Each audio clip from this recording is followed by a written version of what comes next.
السلام عليكم ورحمة الله وبركاته سو dhawaad waa walaashiin Umu Mansuur lacagtan waxay soo dirtay gabar abaayo oo kamid ah gabdhaha ay daawado maasha Allah tabaaraka Allah ilaahay reerkeeda iyo gurigeeda u barakeeyo lacagtan doolarka waxa la iiga soo diray caasimadda Soomaaliya magaalada Muqdisho gabar joogto ayaa ii soo dirtay waxay ku tiri Umu Mansuur waagi hore waxba ma dhigi jirin hadda ayaan ku arkay hadda ayaan kula qabsaday aad iyo aad ayaan ugu faraxsanahay tirina YouTube channelkaada iyo TikTokkaada ku soo biiray waxay tiri bil fiican ayaan qaataa weligeena wax meel kama aana dhigan mana bi igu jirin fikirka ah in wax la dhigtay in maarad wax la dhaqaalaysto sidaa darteed waxay igu tiri biilka la isiiyo maalin alla keeno $20 ayaan meel dhigtaa ay tiri sidaa darteed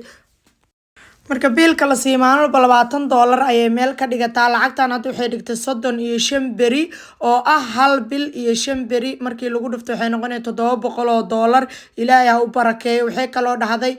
adeegi maalin walba aan soo gadi jiro waa iska dhaafay tiro Mansuur waxaan sameeyay 10 beri ayaan iskugu soo adeegtay tiro frinjeer wax walba ii yaalo marka waxay tiri adeegayga 10 beri ayaan iskugu soo adeegtaa wali waxay tiri maasha Allah tabaaraka Allah nin aad u fiican ayaa ay qaba ilaahay sawjkeeda ha u barakeeyo oo wax alaale waxay weydiisata siinaayo maasha Allah ilaahay waxaan ka baryaa gabadhan inay noqoto gabar maaratay wax dhaqaalaysato oo waqtiga iyo waayaha ka faa'iideysato sababtoo nolosha berito wax dhici doono lama ogo waxa fiican qofka maanta maaratay waqtiga uu haysto iyo lacagta uu haysto iyo fursadda uu haysto inay sii socon doonto ma oga berito nolosha wax walba isbedeli karo inaan waqtiga iyo fursadaha aan haysano aan ka faa'iideysano wallahi maasha Allah gabadhan feedbackgeeda waxaan ku soo xasuustay gabdhaha carabta markaan daawado halganka ay ku jiraan ma fahmaysiin say wax u dhiganaan say wax u tabcanayaan marka gabdho waxa sameeysiin videogan sidee u aragtiin gabadhan horta maasha Allah loo hambaliyeeyo intaas in ka badan aan u rijeynaa ilaahay waxaan ka baryaa maanta maalin aan ahayn inay nala wadaagto ayadoo hanti samaysata reerkan Allah u barakeeyo